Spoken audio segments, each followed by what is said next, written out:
What's going on, guys? Rich Butler here. Thanks for hitting that download button and downloading episode 5 of Toys and Tech of the Trade, your one-stop shop for toys, tech, and talk with some assembly required.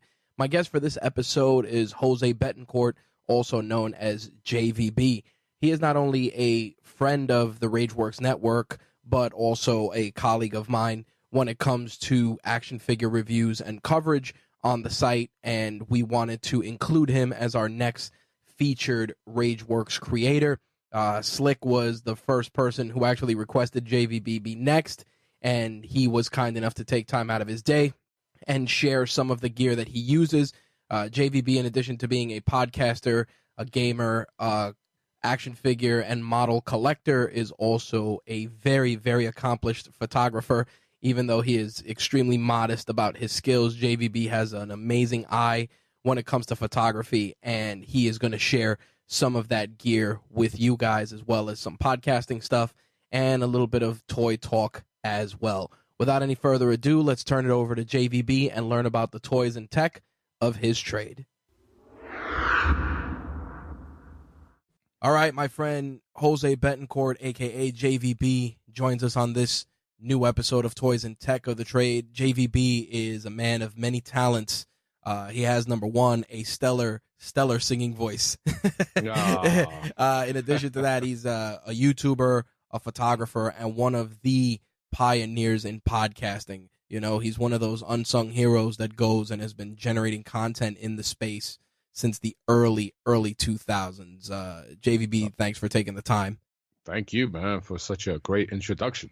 So, I mean, you know, one of the first things I want to get into, you know, you're a podcasting pioneer, something that, you know, you do not advertise a lot, which is amazing, you know, because a lot of the guys that have been in this game for a long time, they pretty much want to rip open their shirt and go, I've been podcasting 20 years. Look at me. But you've been in the trenches, man, talking about games. You've been very, very deep in the gaming industry. So I want to start with that. And, you know, what got you into podcasting as a medium? Well, I happened to run into it accidentally on a website, on a video game website. And they were talking about Halo. And they introduced a podcast called Podtacular, and which I eventually became co-host of. And the host, Fumo Jive, was talking about how Halo was the main focus of this podcast. And at the time, I was a huge Halo fan, still is, or I still am. And so I was like, I got to somehow find this podcast. I went to the website. At the time, iTunes was becoming more or easier, giving us easier access to find podcasts. So I managed to constantly go to the website and then eventually subscribe on iTunes. And from there, I got wind of not Gamercast Network, but there was a podcast that started with Gamercast Network, or started the Gamercast Network, which is similar to your network. And a gentleman by the name of Chris Palladino and his brother and a few other guys got together every week and spoke about video games. So it felt a lot like when you and I were growing up and we would hang out with our friends playing Tecmo Bowl, Sega Genesis, talking trash about, you know, Mortal Kombat or Madden or Tecmo Bowl, and just spending the entire night talking about video games or arguing about video games, you know, either or. Of course. And I remember saying, wow, I would love to do that. That is as close to getting back to my old days of arguing with my friends in front of the building or wherever. And I would love to get into that. And eventually I wind up doing my first podcast with Podtacular. And from there, it was a natural marriage or happy marriage. Nice. And from there, you know, give us the origin story or the issue one of talking about games and how that came into fruition. Yeah, talking about games was a collaboration between me and some other podcasters, the Achievement Junkie, Nelson and Natalie Rodriguez. I'm sure you've heard of them. Yep. Jay, who used to be part of Uncle Gamer, Paris, who's now part of Gamer Tag Radio. And we got together because we were familiar with the gaming community. We were podcasters, and we figured that we'd combine our communities, our knowledge, because each of us had a different skill set that would benefit the website as a whole. So I was more the community guy, and we created this really, really good community. It had active forums at the time. We had a lot of content coming in, a lot of review material, and because we had a lot of contacts within the industry, it took off for a little bit. But as we all know, maintaining a video game website, it's a lot of work. So most everyone eventually got video game industry jobs. Wow. And Jay is still working within the industry. So is Nelson and Natalie. I had a short run in the gaming industry, so it really benefited. And that is partly why the website is no longer running. But yeah, for say a good 5 years, I had a nice little run. Okay. Now, back when you started, what gear were you using to create podcasts back in the early 2000s? Because for me, it was a USB headset and Audacity, and just hoping for the best. It's true. I had Audacity, and I had when Radio Shack was still around, I bought a $30 headset. It was a headphone that came with a microphone attached. And I remember I couldn't really adjust my sound. So I had to be very careful with the P's that they didn't pop. Yep. And then when we were done recording, everybody would send their own individual audio. And I believe it was yousendit.com at the time. Oh, man. Yeah, we would upload it there, and Fumo Jive would grab the audio, try to sync everyone. I give him a lot of credit because at times we did 3 shows a week. Wow.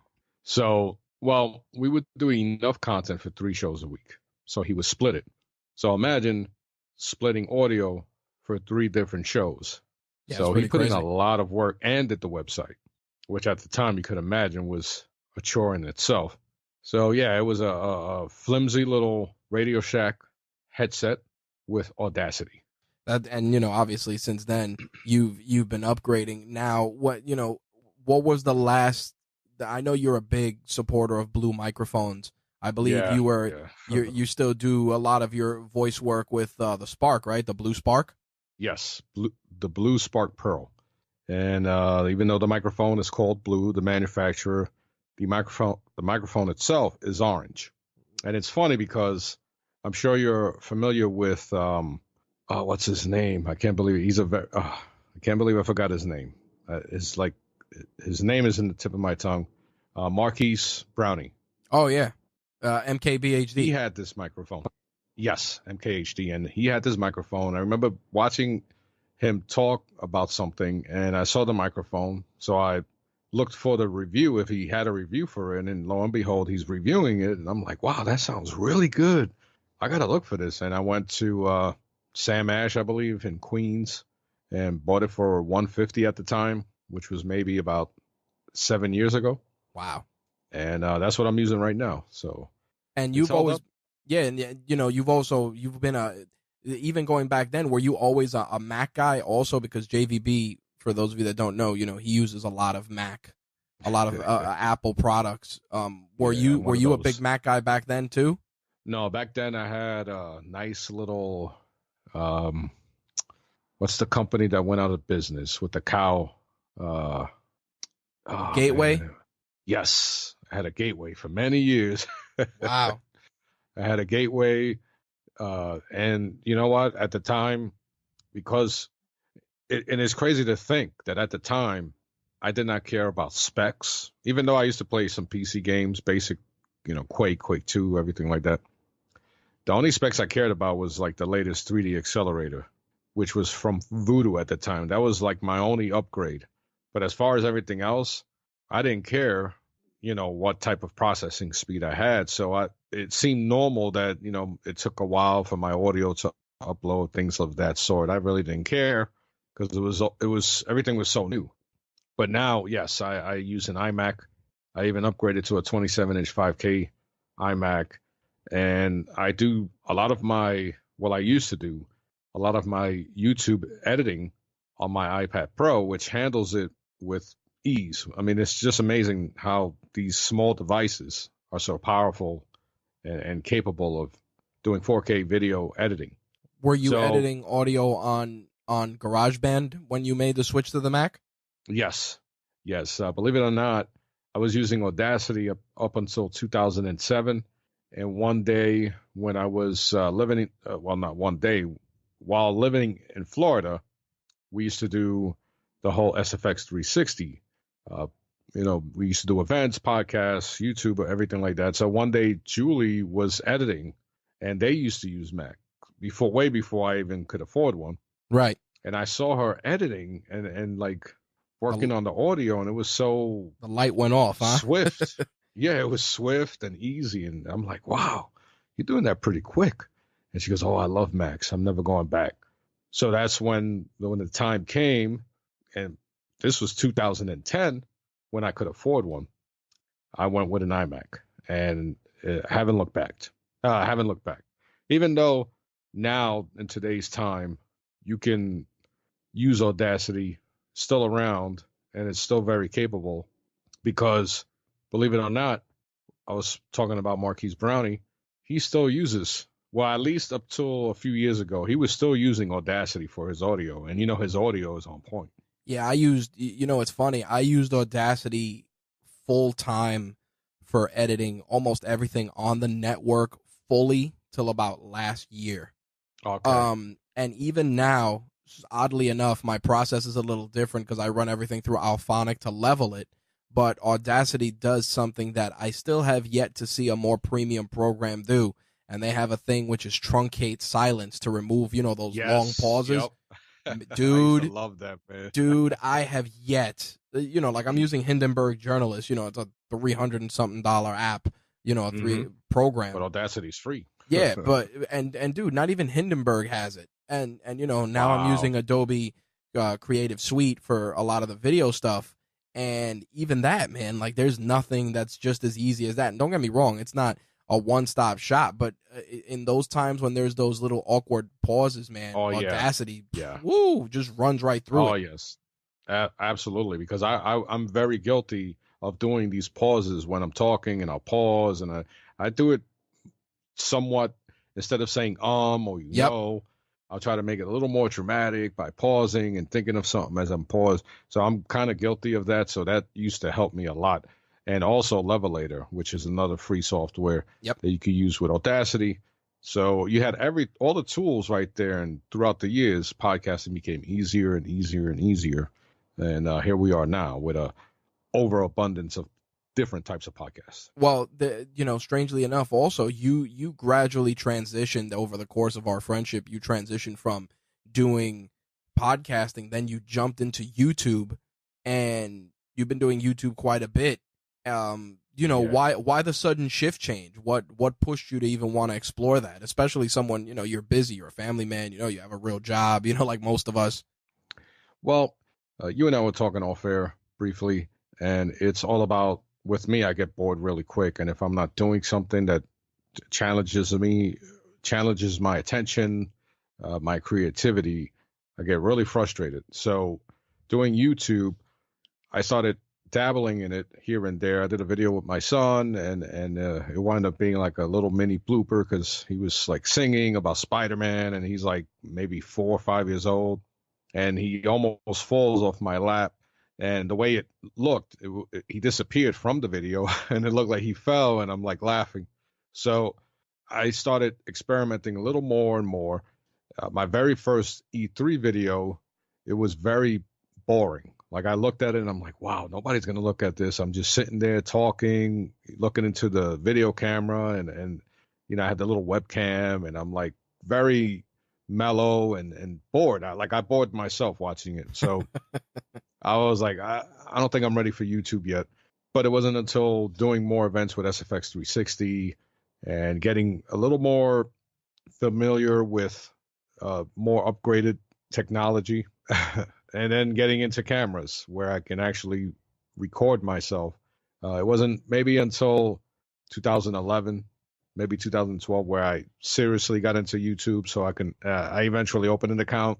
One of my biggest and earliest videos was talking about the Vita, and to this day it has like 400,000 views and hundreds and hundreds of comments. But a lot of those comments are that I either sound like Obama or I get a few Christopher Walkens and a few actors. So it's like nonsense, or people talking to like, hey, that's not a hidden feature. Things. Oh yeah, it's YouTube, so exactly. you're gonna get the Troll good and the patrol. Yeah. So lately, I haven't been able to, and it's not because of anything specific that I'm busy. It's just mentally, I haven't been able to concentrate much on YouTube because we were talking earlier, and I hate to be. And one of my co-hosts one time told me, he goes, JVB, you got to always be different. You can't, and he's correct. If I see a trend, I just totally go away from it. And I'd rather not do something than be part of a trend that I personally don't like. And what I see in YouTube a lot, especially from tech reviewers, and photography, which I do as well. For example, the photography vlogs. I don't know how many of them you watch, but it always seems like they got to start off with doing a B-roll at 125 frames a second. They slow it down or whatever. Yep. And then they show the coffee. There's always got to be coffee. There's always got to be this fancy techno music. Why do I feel you're talking about Peter McKinnon? Well, he's one of them, but he's actually one of the guys that does it really good. Yeah, Yeah, he's very talented. But absolutely. Yeah, it's like everybody, and this is what I'm talking about, trends. They see that, and there's all of a sudden you see a million other Peter McKinnons wannabe. And it's like, and then, hey, what's up? That's his thing, or not necessarily his thing, but that's his niche. Yeah, he jumps in. What's up? And, all of a sudden you're hearing people starting off their conversation very enthusiastic. And it's like, I see that and I'm like, I'm so turned off. I'd rather stick to the original. Same thing with MKHD. He's like one of the few reviewers that throughout the years has maintained a consistency of feeling that he's talking to you in a regular tone of voice. Like I feel like that's how he would talk to you if you saw him in the street. And there's very few tech reviewers that actually do that or give me that feeling. So I stick with those. And because I feel like, man, if I start talking a certain way, I never do B-roll. I never do, I don't know. It's just stuff that I get really finicky with. I never do, like the side, what they call that, the when you're reviewing an item and they're like shifting the camera to the side. Oh, doing like a slider shot, yes, like doing all the in slow mo, and it's like all the quick cuts where they're talking, and then you see them jumping like from position to position to cut their conversation. That's the Casey Neistat. Yes. That's the Casey Neistat move. It's funny. Yeah. And I'm as we're talking about this, I took not a break from YouTube, but I've been just not as aggressively putting out stuff, and I want to step it up now, obviously. Yeah, but me too. The thing about it is, you watch all these people, like I watch, MKBHD, Peter McKinnon, Casey Neistat, Jason Vong, iJustine. Oddly enough, she does really good videos. Yeah, she's gotten a whole lot better, man. Yeah, she's a little too fangirlish, but she's gotten really good. And give credit where credit's due. Sarah Dici, and I watch them, and it's interesting, as we're talking about that each one has, using a My Hero Academia line, each of them have a quirk, like you look at each of them and you see that there's like iJustine, like I've always noticed her videos, like I don't know what she does, I don't know if it's just how she looks as a person, but it's like, yo, how's your skin that smooth? Like that's impossible. Nobody's skin is that buttery smooth. It's impossible. Know, right? and then MKBHD, I like it. A lot of makeup, Yeah, and MKBHD, he has a little bit more of a chaotic, like it's kind of just a dude sitting in his living room. Peter McKinnon, though, he, like we were talking about that before, and he's just real pretty. He's like, yo, I'm gonna zoom into this coffee real slow and blah blah blah. And you see a lot of these guys, and it's crazy because, to go back to what you were saying about being different, it's tough because it's something where, when I was doing the gaming podcast and I was doing the wrestling one, people were like, oh, what wrestling podcast do you listen to? And I was like, none. And they were like, what? How do you not listen to any? And I'm like, I'll tell you why. Because what happens is, even if it's unintentional, it's like when you're around somebody and you pick up one of their catchphrases, or you pick up one of their tics or their mannerisms, and it's like, I don't want to do that. And that's the problem with to your point, just that with YouTube, because you watch so many just to find inspiration, get ideas. There's another guy, Roberto Blake is another one. And I remember I was doing a video and I'm like, hey, Rich here for Rageworks. And I'm like, oh my God, it's, hey man, Roberto Blake. And I'm like, damn it, so I definitely. No, it totally makes sense, man, because tough process. You've been around just as long as I have. Within video games and podcasting and creating media. And sometimes even with podcasts, you start out of familiarity, and especially back then, because we all used to listen to each other's podcasts. 100%. All the time, back then it was mainly to support each other.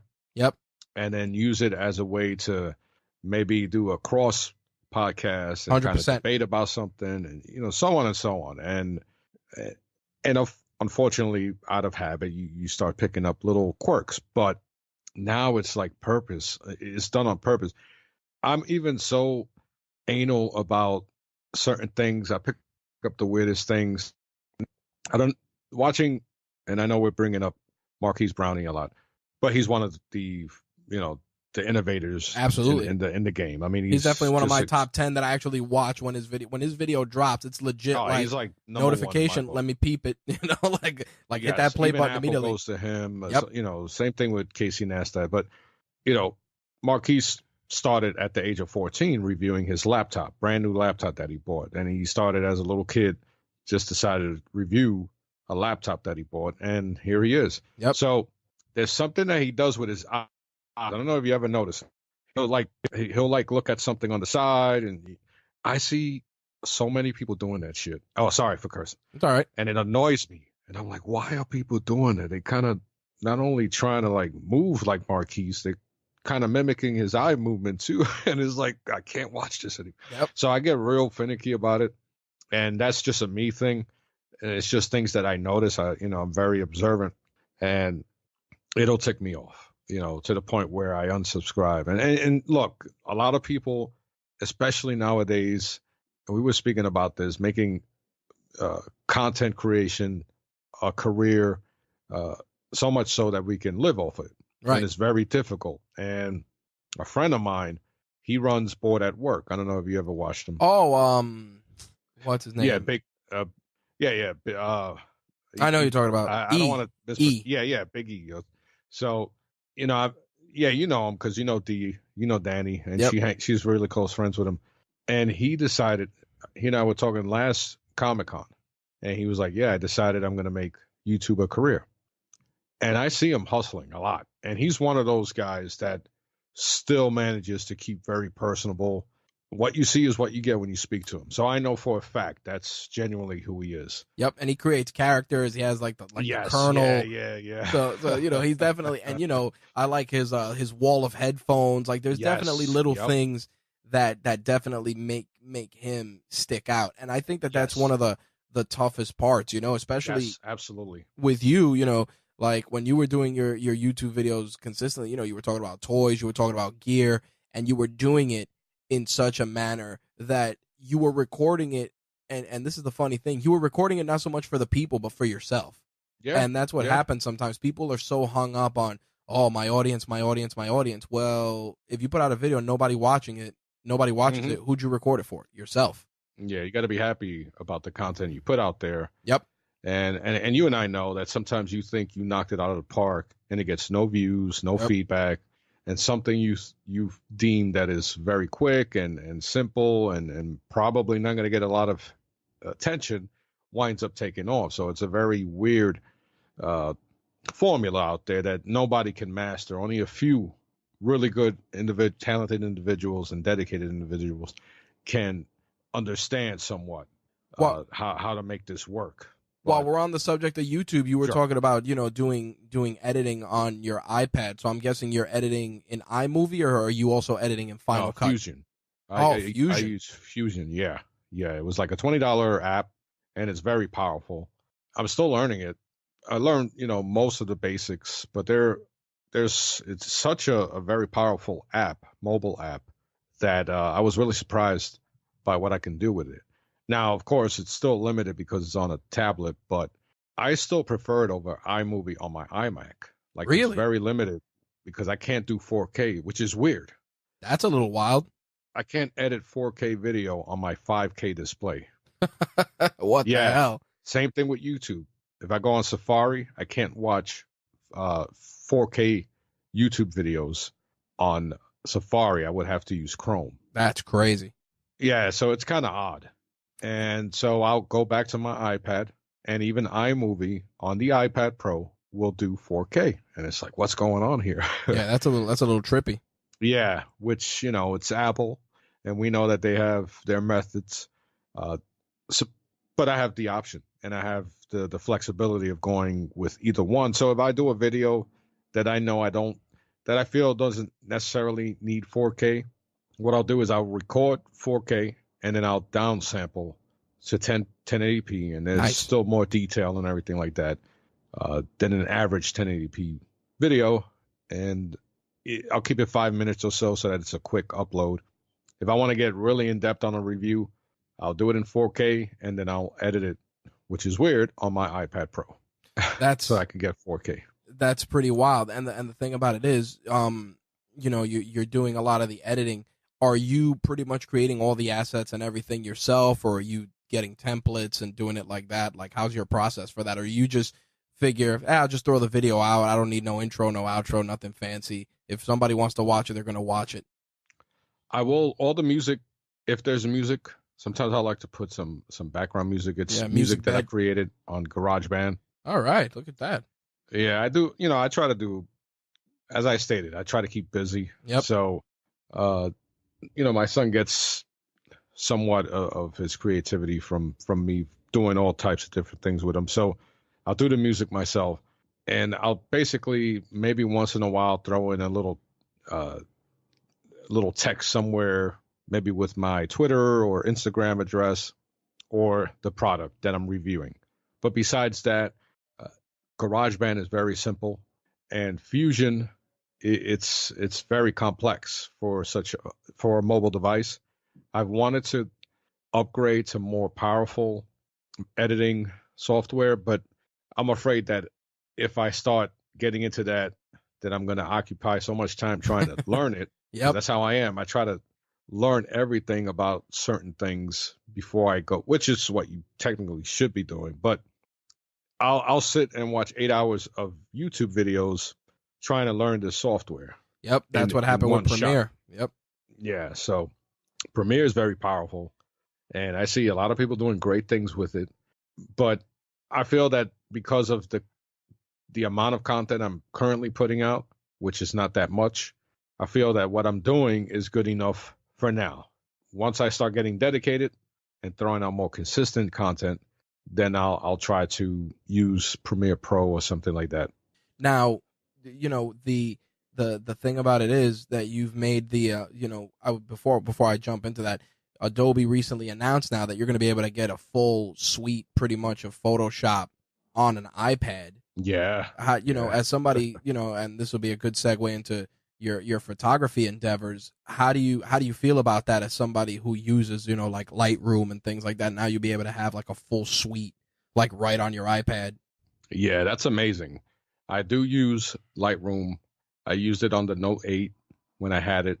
I use it on the iPad Pro. The iPad Pro has been like my go-to device. It's like one of the, how you purchase something and every time you use it, you're like, this is one of the smartest purchases I've ever made. 100%. That's the iPad Pro with the pencil. And whenever I do my street photography, I load it onto my iPad Pro. I instantly do my editing right there, and then I'll upload it if I want to. Photoshop, I've dabbled with it here and there. There's certain little tricks I can do here and there. I never really implemented Photoshop into my photography. Okay. And there's nothing, there's nothing about as far as me being against it, because I know there are people who implement Photoshop heavily onto their photos. Mm-hmm. That's for sure. Yeah, yeah. So if they have the skill set for that, then more power to them. Me personally, I try to keep my photos as close to what they were before I did any type of editing. When I usually do not Lightroom editing, I'll try to uh, level out the photo, maybe crop certain things, not too heavily, and adjust certain presets Okay. for lighting and mood and things like that. And it all depends how I'm feeling that specific day. With Fuji, I can put it in acros. I have my own little setting for acros, which is black and white, and I just shoot all day with that. So it all depends what mood I'm in. But Lightroom, mobile, it's badass. I'm happy with it. And, now that we're going to get a full dedicated uh, Photoshop application, I guess it's time for me to like really delve into that one as well. Well, you mentioned, that you were using Lightroom on the Note 8. As somebody who's a techie like me, I know you were heavily into the Note 8, and you recently switched back to Apple, correct? Yeah, yeah. What spurred that? Yeah, what spurred that change? I mean, you were taking some beautiful photography on the Note 8, man. Thanks a lot, man. Yeah, yeah. It's amazing what these cameras can do now on our smartphones. Yep. And the old saying, and I'm sure you know what I'm gonna say, is that the best camera you have is the one that's on you. 100%. So the thing I enjoyed about the Note 8 from a camera standpoint was that I can double tap the button and it would pop up. With the iPhone iPhone 10s Max, the one I have, you got you got the haptic 3D touch to activate the camera. But once I unlock my screen, unless I have the camera app there, I have to scroll down and then, so it was a lot, to me anyway, more familiar, a little faster to launch that camera. Right. On the Note 8. Okay. So what got me back though, I've always enjoyed bouncing between the Note series and the iPhone. And I felt that the Note 8 at the time was going to be more beneficial to me. And then once I started dabbling with the photo, and then once again, I would use Lightroom because you could take photos, raw photos with the Note camera. Yep. Whether it's the 8 or the 9. With the iPhone, it's more like JPEG. So I would take raw photos on the Note 8 and then edit with Lightroom. So you would get more flexibility as to the type of mood you want to make your photos. So, but what got me back into iPhone was mainly that my wife and my son, they have the iPhone 8 Plus, and they used to FaceTime each other, sending, for example, if I had photos or videos of my son's games, I couldn't send them to him. I couldn't airdrop them to him. Ah, okay. So, I had to go through a process of uploading it to Google Dropbox Drive. or And Google Drive. Yeah. So I was like, you know what? They have the bigger screen. And that's usually why I would go with the 8. Besides the pen, the Note 8, the Note series, period, and the S Pen is like, that's what I miss, one of the man. best, one of the best creations ever. Yeah, I miss it, man. If Apple would have done like the 10s Max, and they would have found a way to put a pencil in the phone, Yeah. Oh, dude, it'd be game over. Or even allow us to use the Apple Pencil. Yep. As dumb as that would look, it would still give us that flexibility. Oh, 100%. But having that pen built into the phone, it's so valuable, and a lot of people didn't understand that. Yep. So yeah, that's definitely the biggest thing I miss of the Note 8. But okay. Overall, I'm very satisfied with the Max or the new iPhone. Yeah, the photos, especially with the adjusting of the bokeh with the portrait mode. Yeah, oh man, that's some. When I saw that, I said, yeah. I mean, unless you're getting like the Pixel 3, which definitely has something similar. I mean, at that point, the fact that you can change the entire composition of a photo Yeah. right on your device, post without having to worry about, oh, how am I going to black this out, or how am I going to do this, or I don't want people to see this. Now you just do it and you're done. I was like, wow, Yeah. that's on another level. Yeah. And you could use, for example, Lightroom again. You could even use the camera app built into Lightroom, and it will give you raw capability. So you can do more editing if you want to use it on your iPhone and have more editing capabilities or flexibility on Lightroom. You can do that. So sometimes I do that with Lightroom, but for the most part, most of the use that we have for our cameras on smartphones is that you have that capability of taking it out of your pocket, doing a snapshot really quick, Yep. and posting it up. So yeah, I mean, when my daughter was born, it's like I took, I switched back to Canon.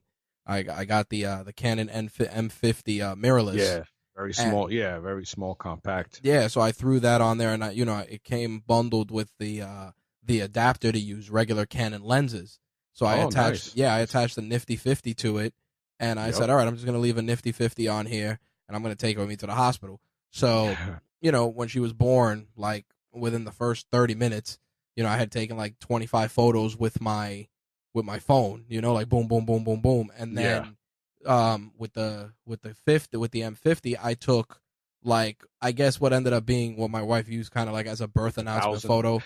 It was like the birth announcement photo. It was low light. It was a nice portrait, 50 millimeter. Nice. And the beauty with the Canon N50 was I just sent it, boom, right from there to my phone, from my phone right to the internet, done.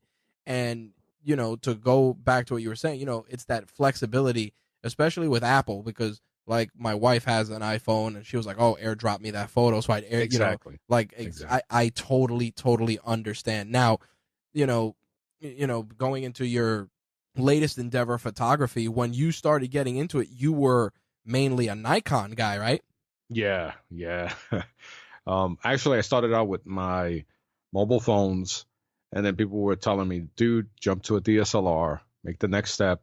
And once again, I was like, I really don't want to invest time in learning a whole new system. So finally I said, you know what?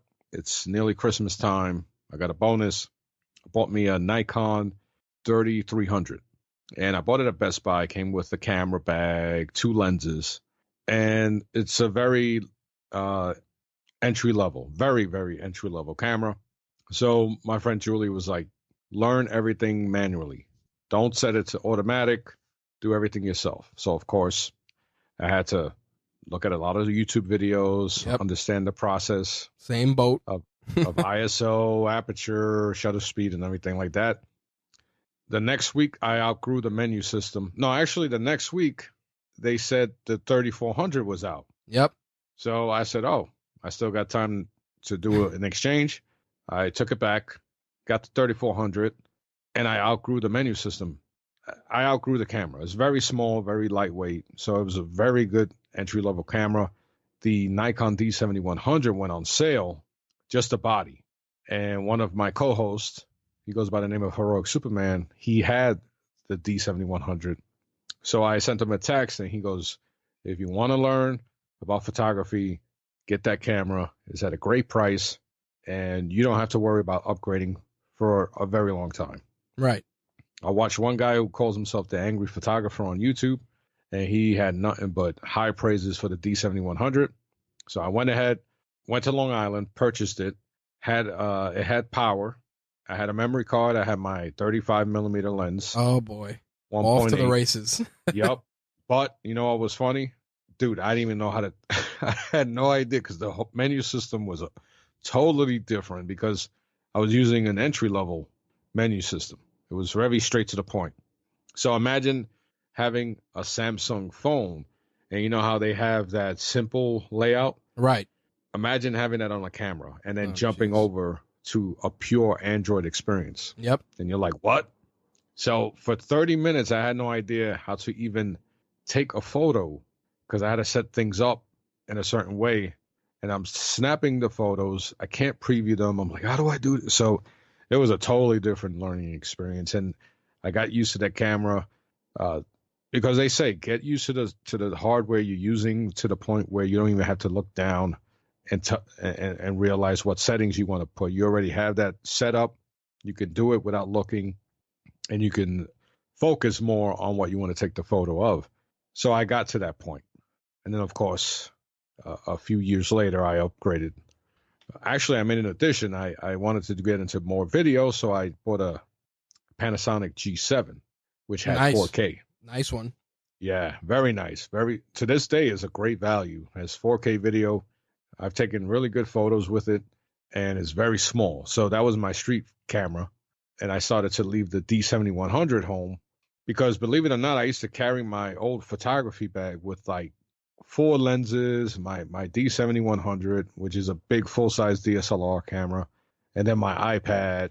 So I was carrying like a full-blown camera bag to work every day. Yep. I know that feeling. Yeah, so I was like, what am I doing? And then I bought the smaller Lumix G7 and just walked around East Village with that every day. And then, of course, I started getting into Fuji, and that was the end of that. Yeah, so what was the first Fuji you ended up buying? Because I remember you went from the Nikon to the Panasonic, but then I don't remember where you jumped in on Fuji. Was it the XT1 or something? So I want to say it was the XT10. XT10. And once again, if you never watched him, he's the angry photographer. Now he's very annoying. My wife can't stand when I'm watching him because he's very arrogant. But the guy has so much Nikon gear, and he even has a Nikon tattoo. Oh, geez. But he started like gloating over the Fuji XT2. And he's like, this is a mirrorless camera. It's, smaller than my full frame cameras, my Nikons and everything like that. He goes, it is the most, he says it's like his legendary camera, so he was like, it's one of my most legendary cameras. Fuji has come a long way, blah, blah, blah. So I started listening to him, and I saw the XT10, and I was like, oh man, they got an XT10. So I purchased it. I traded something in, I believe. No, as a matter of fact, I had 3 cameras, so I knew I was going to sell one. So I got the XT10. The next 3 days, the XT20 comes out. So it was the Nikon all over again. Oh, geez. It evolved from Nikon to Fuji. Same thing happened. So, of course, the XT20 had more features, the bigger sensor, and it looked the same. So I was familiar with the size, but it was a little too small for me because it's interchangeable. So like the X100F is a 23 millimeter lens, but that's like what all Fuji enthusiasts use for street photography because it's one lens and it fits in your pocket, things of that sort. Right. So this was more interchangeable lens. So when I got a promotion from work, maybe 4 months later, I was like, now I can get the XT2. So I took back, at Best Buy, if you're a VIP member or something like that, yep, you get 45 days to do your return. That's right. Got the XT2, and that was it. That's when I committed to buying Fuji lenses. Of course, I could use adapters for Nikon, Canon, so forth and so forth. But that XT2 was like built like a tank. It was small, a lot smaller than my D7100, and the better in lower light. The lenses were incredible. So on Nikon, but there was just, because it had the aperture, the ISO, the shutter speed, it had all those dials available on top. It felt very, very retro. Nice. And without I just fell being retro. Yeah. Because in high school, I went to JFK High School, and my freshman year there was a photography course, and the teacher taught us how to build a camera out of cardboard, and then we had to lift the shutter. Basically it was a pinhole. We had to lift the flap over, and it was up to us to determine how much light we wanted to come in, and you had film inside, and then we had to develop the film. So that's where the roots of my interest in photography came in, because my friends and I would buy black and white film, and my friend, somebody would always have a camera, and we do all these, cool poses next to abandoned cars or train tracks, things like that, So we were always the kids with the leather jackets, the Doc Martens. So we were into that. And that's where with the phones, that's where I just kept up That's why you see me use a lot of black and white. Right. And so once I felt the XT2 in person, I was like, wow, this is like a flashback to the old days. Nice. And I just stuck with it. It's funny. I had a similar path. It's weird. I started shooting Sony first. I had the A58, then then I got the A99, and then I'm like, I started doing video, and I'm like, oh man, I could hear it focusing in the video, so I ditched that. Then I made the jump to Canon D70, right? I ended up D80. Yeah, I got the Canon 80, the 80D, and love that. But then, I was doing Toy Fair, and I'm walking around with this giant camera around my neck, and I was like, all right, this sucks. Then everybody's like, get the Sony, blah blah blah. So I got the Sony, but then I didn't like the fact that you couldn't rotate the screen, And first I got the A6300, then the A55, the 6500, and I said to myself, this camera is all this money, all these lenses, it's great, but number one, would overheat if you tried to do 4K video. And then the other thing was that, even though people were buying external monitors, it's like, listen, this camera costs whatever, $1,500 with the lenses plus the other lenses I bought. Yeah, and now you got to buy an external monitor. Yeah, man, I was just and make it bulky. Yep. and mind you, I put the small rig cages on my camera, so which was nice, but still, I'm like, all right, this is ridiculous. So when Canon dropped that M50, I said, all right, I can still do 1080. It does 4K, which I don't do anyway. I only shoot 1080. It still does, a decent amount of frames per second for if I'm, at a wrestling event or something like that. And the Canon glass is just cheap, So, man, it was a no-brainer. So I ended up just going back to the M50. It was small, even with the adapter and the Nifty 50, I could throw it in, like, if I'm wearing, like, cargo shorts, I could just throw it in the cargo pocket, keep it moving. Mm-hmm. And, I had a similar upgrade path for you, like you did. My only thing is I still haven't mastered doing manual photography, so I still kind of cheat with a little auto. Yeah, but I remember I showed you aperture priority. Hell yeah. I use that on the Canon. I mean on the Sony I had exclusively once you showed me, and I use that to shoot a lot of my stuff. And then now mostly everything else I'm shooting on the iPhone 8 Plus, but I'm going to make the jump to the XS. So we had similar upgrade paths. Now for you, now that you're shooting exclusively with Fuji, and you said you picked up the 23 millimeter, that's the main street lens. Yeah, I had the 23. So what I have now is I have the 16 millimeter f, which is like Fuji's. Some people say it's Fuji's best lens because it's so flexible. I can do street, I can do landscape, I can do quasi macro, nice portraits. So it is very versatile, is weatherproof. It doesn't have in-body stabilization, but it's really sharp. So that's like my main, like it's hard to take it off my camera. Then I traded my 23 millimeter f2, which had really quiet and fast autofocus. So that's what a lot of my older street photography was with that. Oh, okay. And believe it or not, it took a long time, not too long, but it took a while to get used to the focal length because I was used to 50 millimeter or 35 millimeter. Yep. With same Nikon. boat. And 23, I was like, oh my God, I'm too far. Same thing with the 16 because you got such a wide angle that I had to adjust to learning, like, okay, if I want to do street photography, I kind of got to get close. Yep, you got to get used to zooming with your feet. Yes, absolutely. Same thing with 23. So I got so used to that focal length that I was able to shoot from the hip, which is hold my camera somewhat in a horizontal fashion. And it looks, and I'm just walking, I'll put it in a high shutter speed, and I would kind of slow down, hit my back focus, and then shoot. Now, what a lot of guys do, or a lot of photographers, male, female, of course, some of the more skilled photographers, especially events. Now, I consider street photography an event because 100%. You never know what's going to go on. You could see somebody really interesting and you want to shoot them really quick. Shoot a photo of them, not just shoot them. Same thing at an event.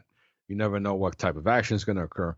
So a lot of people use what I was showing you, aperture priority or shutter priority, where they'll put the shutter speed at, let's say, 1,000 if it's a sporting event, and let the camera do everything else, aperture and iOS. And some sports photographers, for example, will tell you they don't care if there's a lot of grain in the photo.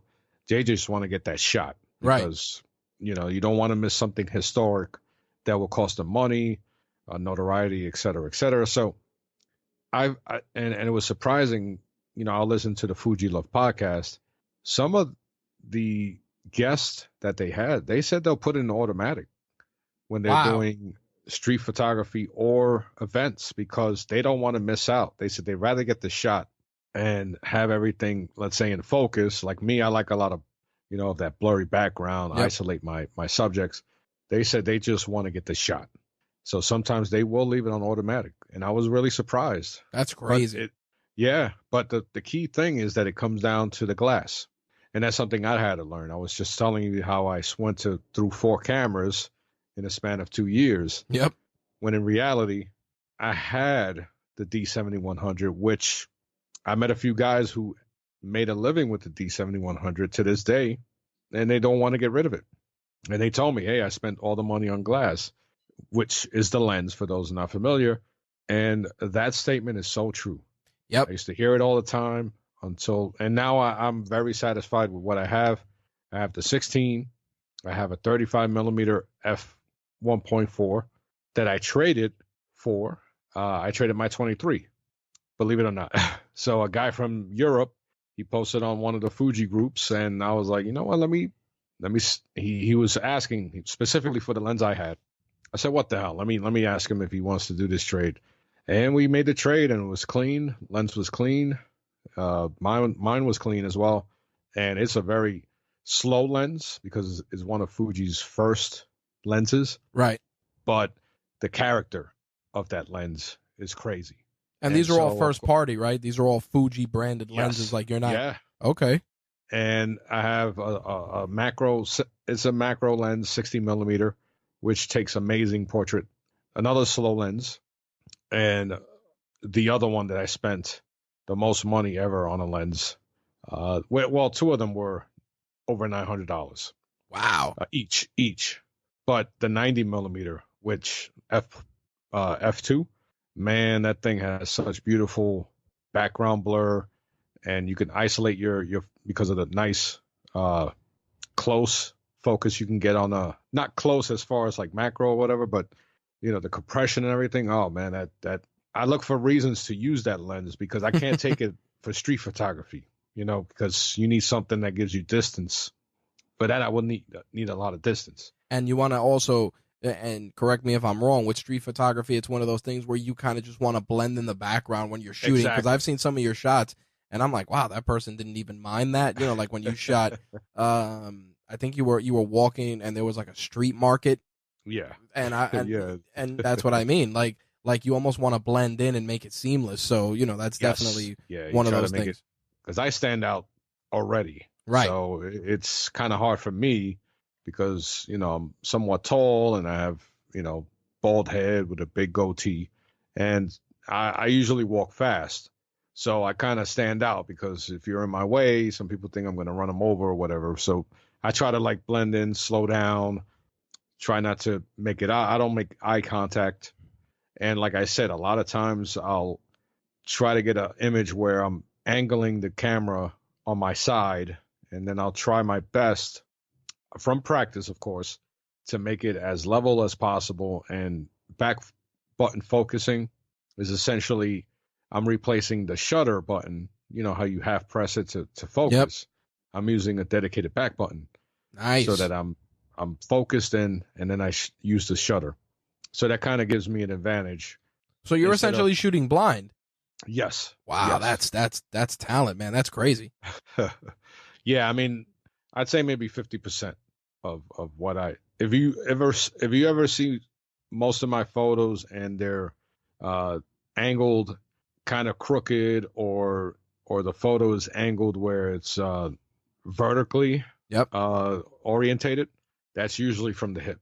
Now, unless I'm really, really focused on somebody's face, and you could tell that it was staged or whatever, then that's a different story. But Well, you said you edit, you take your iPad with you. So what do? You pop the SD card out, you throw it in the card reader, plug it into your iPad, and then you just do all your yes, edits on the fly? yeah, I have a little dongle that from Apple, and Right. it's because I now with iOS 12 you can before you could do RAW, but now you have RAW and JPEG. So I always shoot both. I'll do fine JPEG and RAW. So a lot of times if I'm just going out there and shooting for fun, if I know I'm gonna shoot buildings or structures and some people, I'll leave it on JPEG. If I'm at an event and I know I want some flexibility, I'll do RAW and JPEG. Okay. And so the iPad gives me the capability of uploading both directly into my iPad. And then when you activate Lightroom, it will break it down into RAW and JPEG. So I keep it at RAW, and then it will give me more flexibility when editing. And with the pencil, it's like so easy. Now, the other thing I was going to ask with, you said you're uploading. Are you importing it back to your device for the upload, or is your iPad have cellular data also? No, what I'll do is now that because before it was a lot harder. So because I had the Note 8, I would have to keep it on my iPad and then use my phone as a hotspot. So if Right. I wanted to upload it to Flickr or Google Drive, somewhere that I can download it from to my Note 8, I would have to use some kind of cloud storage. Now I can just easily AirDrop it to my phone and then Nice. upload it to wherever I want to upload it from my phone. You're not going to get the full raw file, but you'll get the final product. Oh, so then you AirDrop from your iPad back to your phone. Yes. Okay, okay. Now you mentioned Flickr before. I know that a lot of now that with Instagram, are you sharing the bulk of your photos on Instagram, or are you still putting them in places like Flickr or SmugMug or? I'll try. Like I haven't really focused on Flickr as much, but every once in a while I'll put an entire album of photos there. Yep, I get the notification. Yeah. Jose uploaded And some photos. I'll be like, let's see what he yeah. got. Yeah, it's like you're one of the few that follow me. Like Yep. it's really dead for me as far as my feed is concerned. Uh, but Flickr, I'll post on Flickr. It'll be a mixture of stuff that I edited and stuff that I did with my phone. There, And I'll get like I think my highest like or the photo that had the most likes was maybe 100 likes. wow.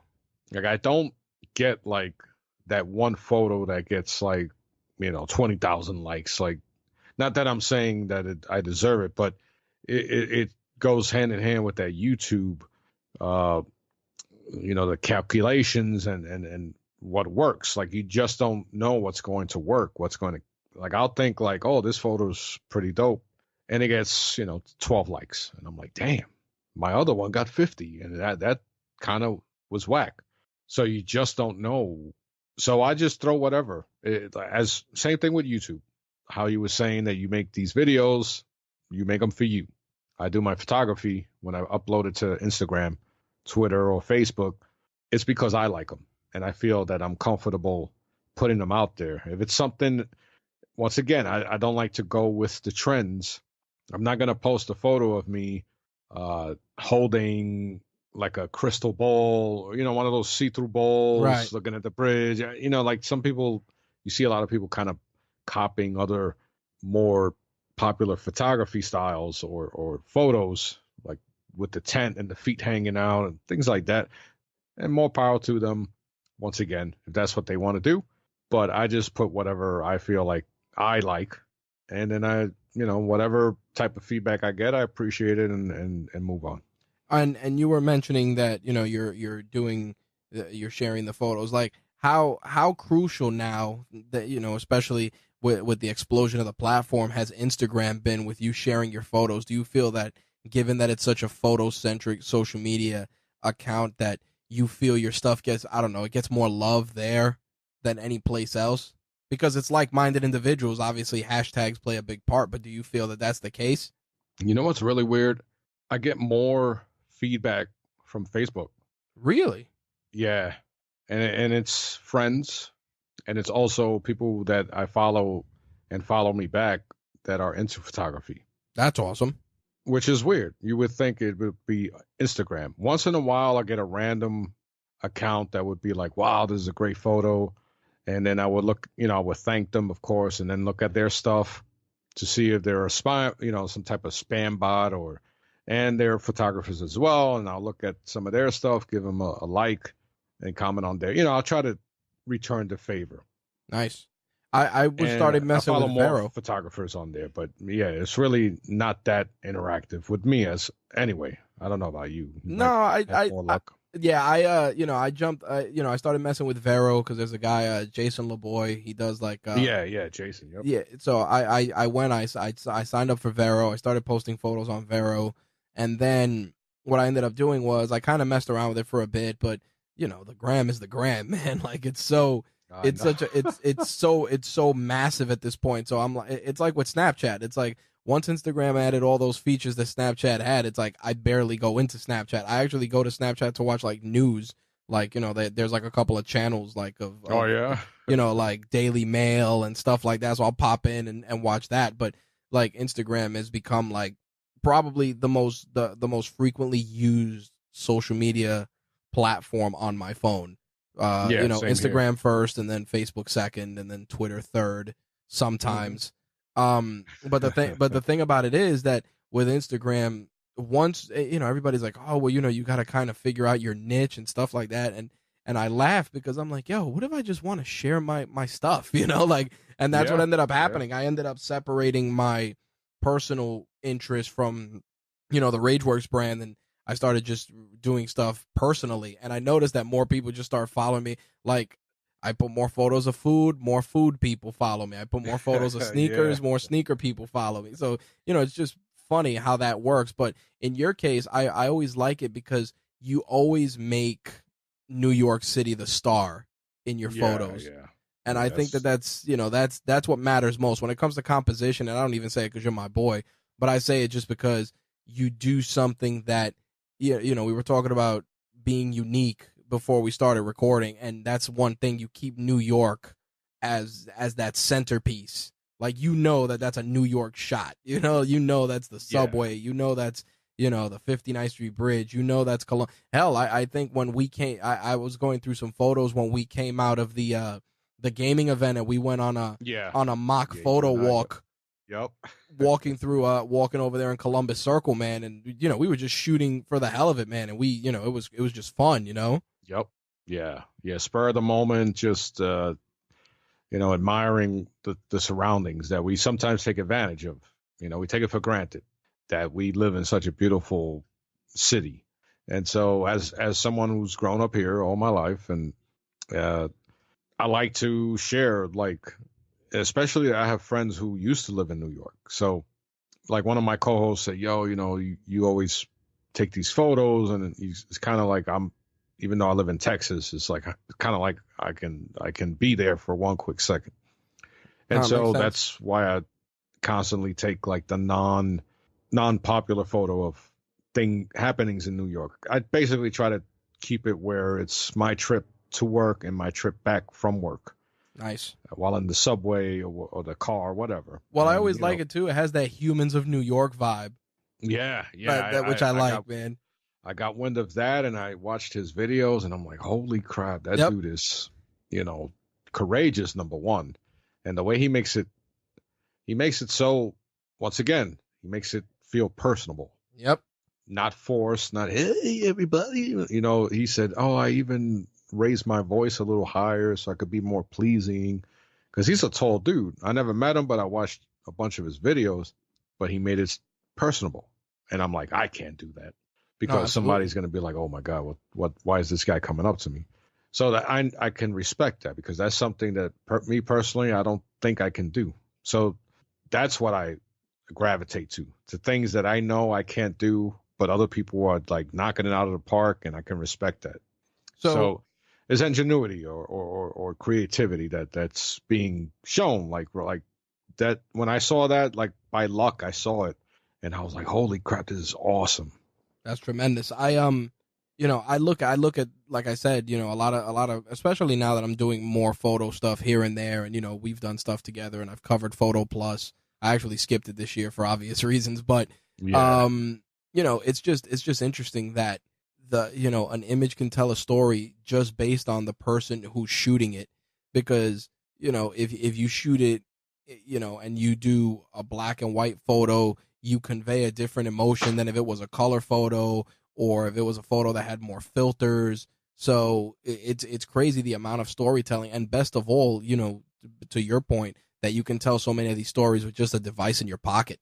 Yeah, which is beautiful. We started out talking about how tough it was to podcast and using a little flimsy Radio Shack headphones, and now, the technology in our pocket is like leaps and bounds ahead of what I used to use.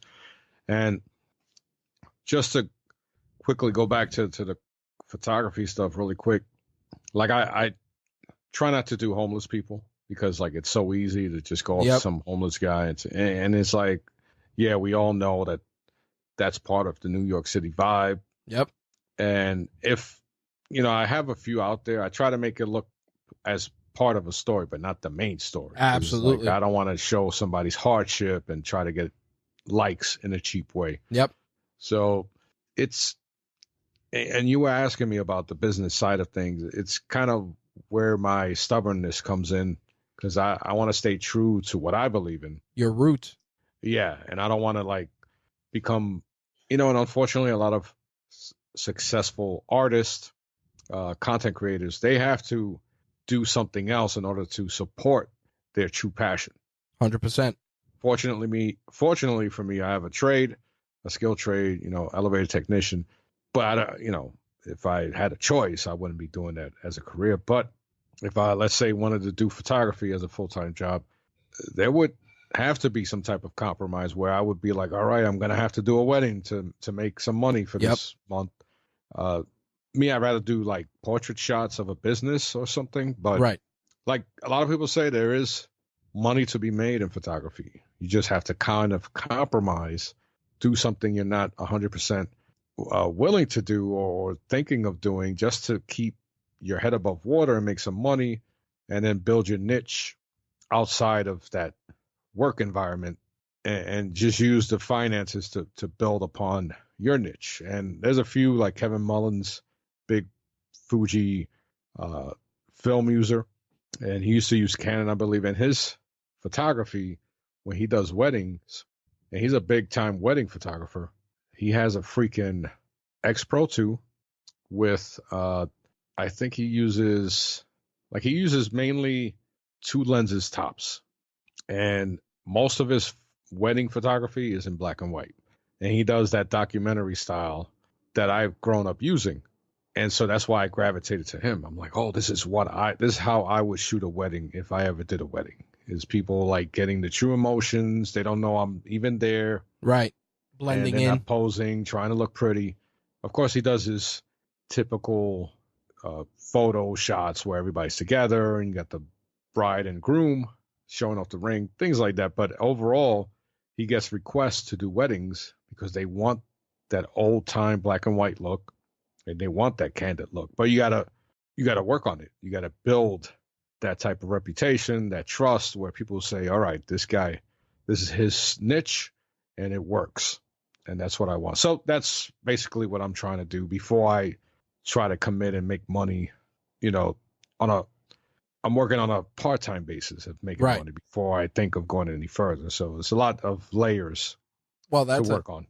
I think that's actually a good way before we jump into the hot seat segment of the show. I like to always like ask my guests, especially in your case, we'll start with the easiest one, with your origins to an aspiring podcaster, to somebody who's contemplating jumping into this now. What's one piece of advice you'd give them? To podcasting? Yep. All right. So we spoke about how picking up bad habits, or not necessarily bad habits, but picking up habits where you're kind of blending in with everybody else. And the hardest thing nowadays is to stick out because of who you are, your natural talents, your personality. you've seen it on my Twitter feed where people attack me because I'm dead honest about things that I own and I feel strongly about, but that's not allowed. So I keep going and I feed off it because I'm like, you're not going to change what I believe in. Right. No matter how many times you guys troll me and try to discourage me from speaking what I want to speak. So is that my way of sticking up? Maybe it is, but it's not easy. So what advice I would give people, whether you're creating a podcast, YouTube, whatever, just creating, period. You're going to get a lot of people who assume that they know more than you. Listening to feedback is great.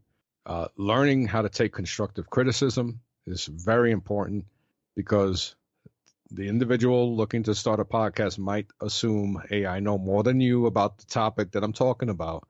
So who are you to tell me what I'm doing wrong or I'm doing right? So take criticism, pick the things you want to learn from each critique, even some of the very obvious troll comments. They will say something. A lot of people used to tell me that I pause too much.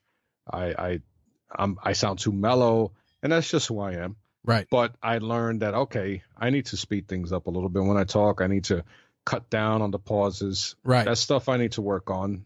Even vocabulary. When you hear how I used to sound in Podtacular, my first episode, I'm straight out of the Bronx talking like, hey, what's up? And then what you hear now is a lot different. So it's a constant rotation or not rotation, wrong word, but you're constantly learning. You need to constantly learn. So that's one thing I would say. Okay. Learn from critique, accept critique, but learn from it. Learn what you can do better and learn the craft of whatever you want to talk about. Try to be the expert, but don't try to be too arrogant to where you refuse to learn. So nice. That would be my advice. What about for aspiring photographers, since that's your newest passion? All right. Photography is, once again, you're creating content. And so I get people who tell me, man, you do nothing but black and white. Why don't you do more color? And sometimes I will, but that's not who you are. Yeah, exactly.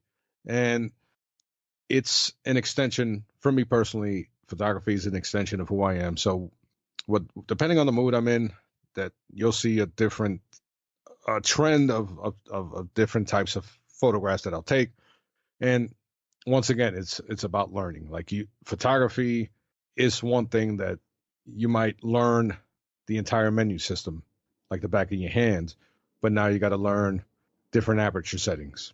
You got to learn ISO, shutter speed, and learn if you want to go manual. Now you got to know when to adjust your shutter speed so that you get sharper images. Like a lot of people don't realize that shutter speed is very important for sharper images. You could be steady, but if you're shooting at 30, at a shutter speed of 30, you're at risk of getting a blurry image. So shutter speed is important. Aperture, if you have like my lens, I have two lenses that are 1.4. If I put them at 1.4, I'm gonna get a small piece of somebody's eye that is really sharp, and everything's going to be blurred out because of my distance, because of my aperture, so on and so on. So you might think, hey, I know this camera, but like the back of my hand, but then all of a sudden you're like, wow, this is not coming out the way I want it. So you need to study, like self-study.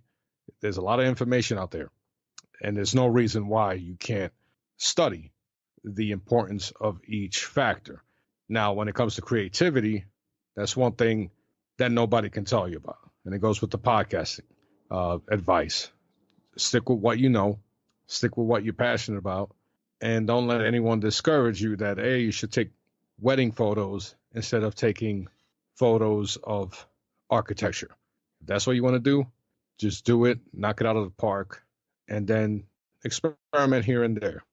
It will come naturally, but stick with your passion first. Whatever you like shooting, hopefully it's not homeless people, but whether it's homeless people, you're still going to have to learn that camera. So just like the podcast advice, learn, and stick within your limits and believe in them. Nice.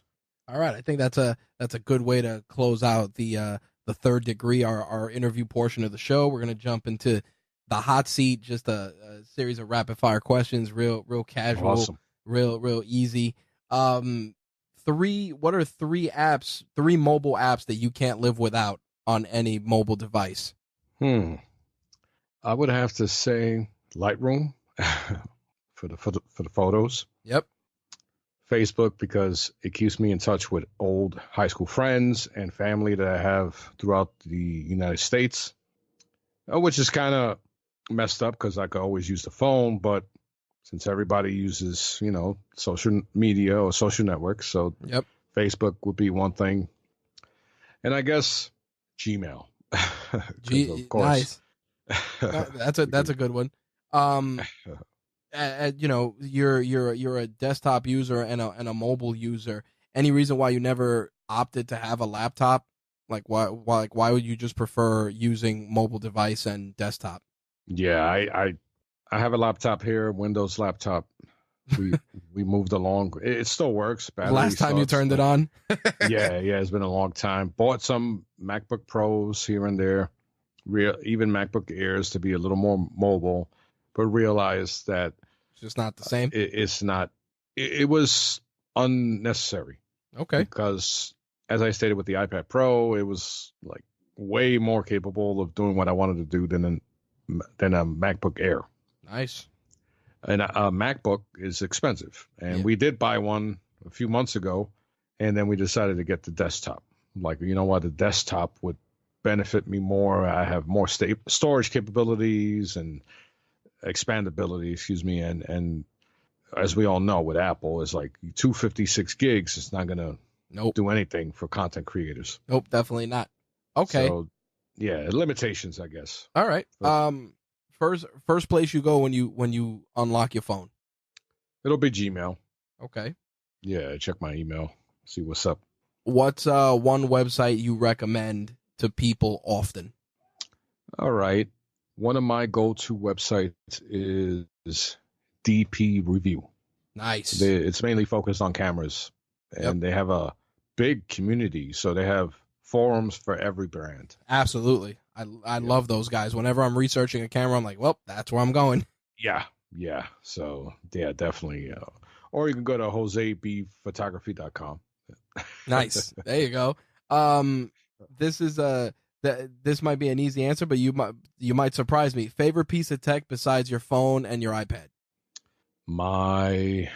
It's a tough choice between any specific type of tech. Like, is it just favorite piece? Yeah, whatever. Tech. Favorite piece of tech besides those items.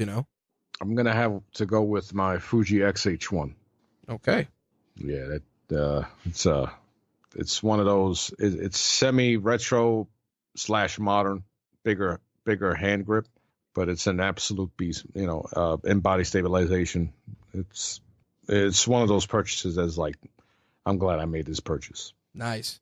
Of course, being a gamer, what was the last game you played? Last game I actually played was Madden 2019. Wow. I think that's the latest one because every year they come out with one. Yep. But Red Dead Redemption 2 is coming out, which I'm going to preload. Nice.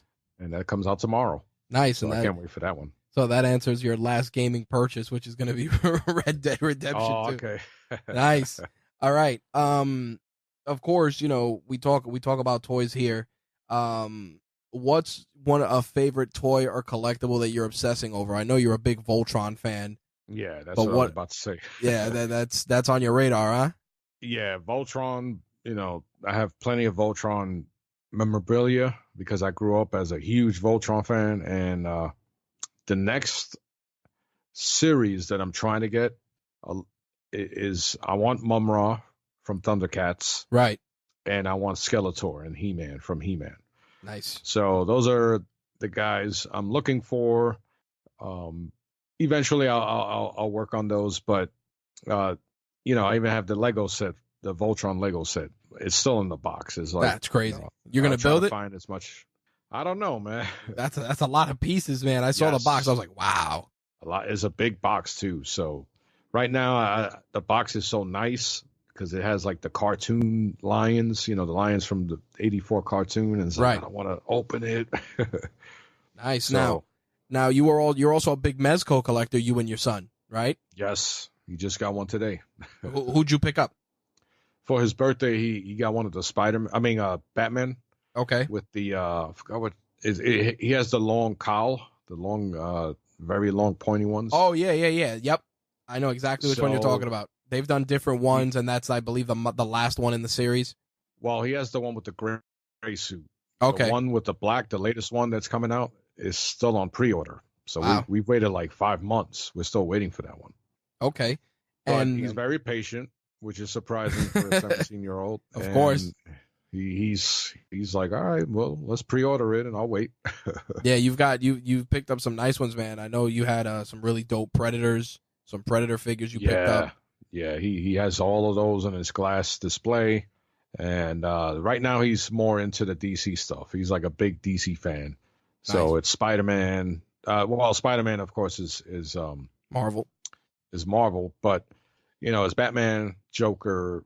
He's trying to get all the Justice League, and and Spider-Man's like his go-to Marvel character. So. And you guys are only buying exclusively Mezco, or are you messing with other brands too, or is Mezco like your default?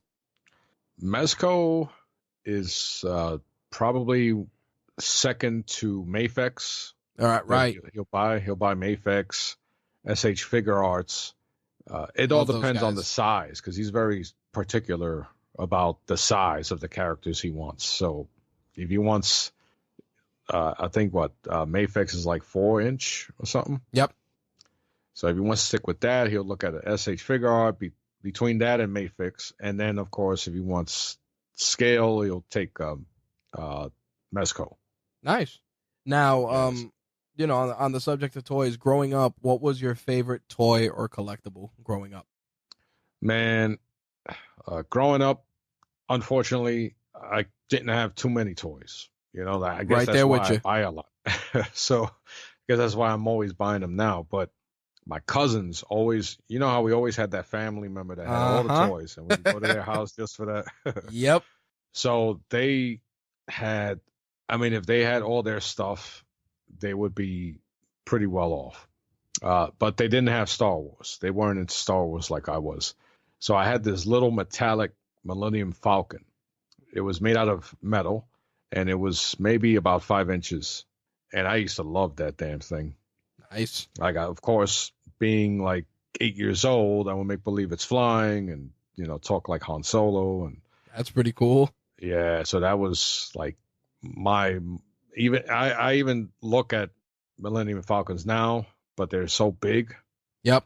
That I don't want to get one until I have the space. So, but I'm like that's on the radar, like a Millennium Falcon. So nice. Yeah, I would have to say as a kid that was like my most memorable one. And it was die-cast, right? Yes. Okay. Die-cast. Very cool. The stuff that should have killed us. Yeah, like the Kabangers. Yeah, you're not kidding. Now, one last question on this, and this one's always interesting. What was the last thing you purchased that was less than $100 that has either made your life easier or just more enjoyable? I would have to say, and I have it right here in front of me on my desk.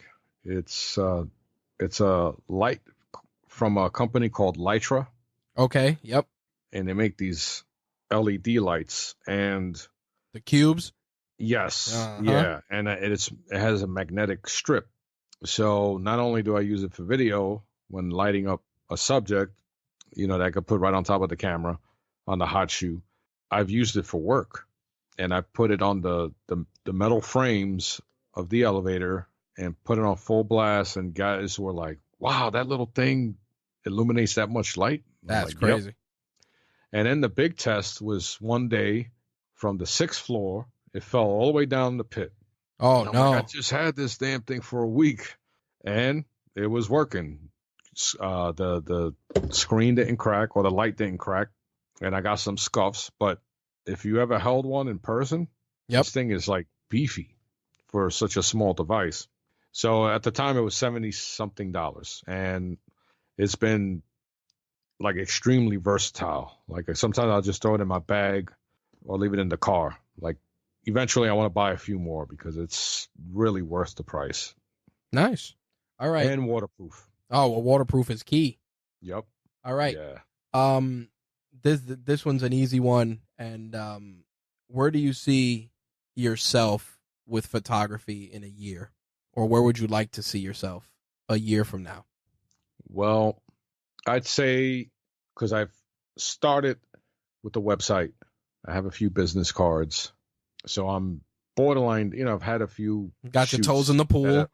exactly. So I'm looking to maybe stand halfway into the pool by next year, where I have a few paid gigs under my belt, maybe develop a relationship with some people that might have their own business and maybe want some professional portrait shots, and I'll be that guy they would call.